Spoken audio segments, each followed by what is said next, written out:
unboxing this CNC machine. It is a 30 by 20, so it means 30 centimeters by 20 centimeters for the work area. I got it from the company Anolex. So here we go. Let's look what's inside. So my first impression so far, we got foam padding right on top. The user manual's right here.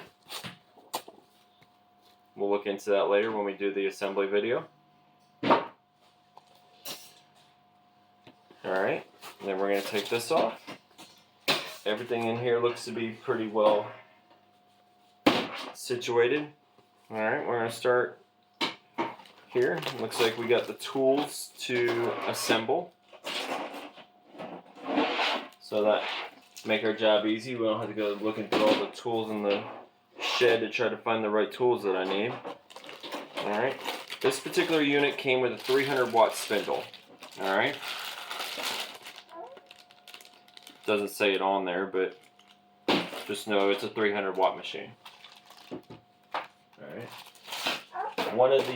I'll show you the couple of the benefits of this particular unit in a minute, but it also came with the ER11 collets. This one is an 1/8 inch.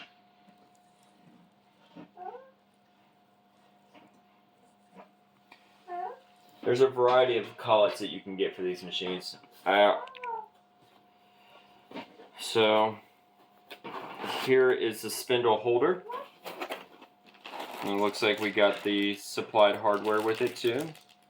I would assume it's going to come with the hardware. If it didn't, we would have a problem. Alright, looks like we got a 8 gigabyte USB drive. It looks like it might have some G-code programs on it that we might be able to try out. We'll see what's on that later. We got a couple test pieces that we can use to test out the machine.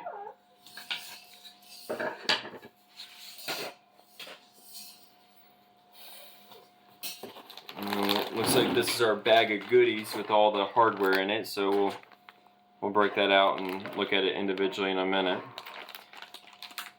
This machine has limit switches. There's 2 limit switches per axis, so it has a positive X, positive Y, and positive Z axis, and it also has limit switches for the negatives on all of those. The control board, we'll open that in a minute.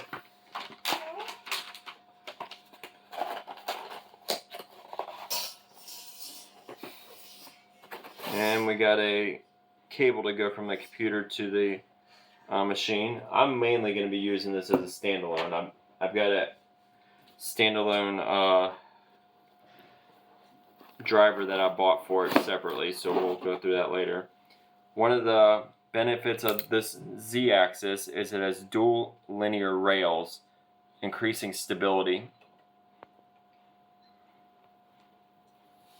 Alright, we'll set that to the side. And everything seems to be really well wrapped. I mean, we got all the components are bubble wrapped, tightly packed in this foam. See, we got the control board housing that has the E-stop switch, the emergency stop switch. We have the Z probe to allow me to probe the Z axis to know for the zeroing, and it's got a fan inside the electronics box to help keep things cool. That's nice. Let's see what we got here. Looks like this is the power cord. So we got the power cable.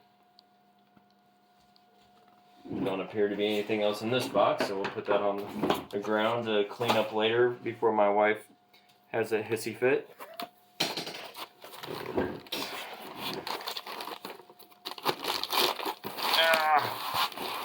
Like I said, this is tightly packed in here.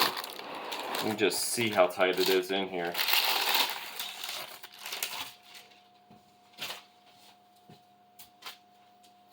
And then the other benefit of this particular unit over a lot of the other ones I've seen on the market is this one also has dual linear rails on the X and the Z axis. So it's going to improve stability on the X axis gantry.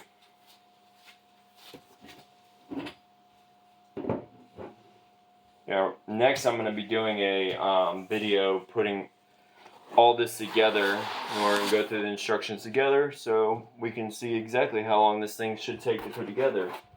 The Amazon link that this came from says that this thing should be put together in a half hour. Yeah, look at this. This is like nicely, tightly foamed. They made sure that the plate was all the way to one side. And that's the working area of this particular machine. So that's what we got to work with. And beautiful.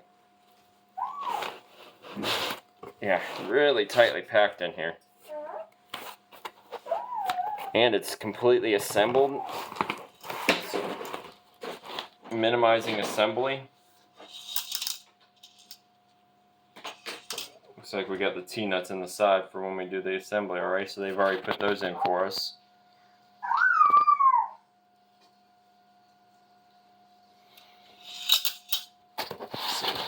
What else do we have in here? Anything underneath? Oh, that looks like that's all for this box. All right.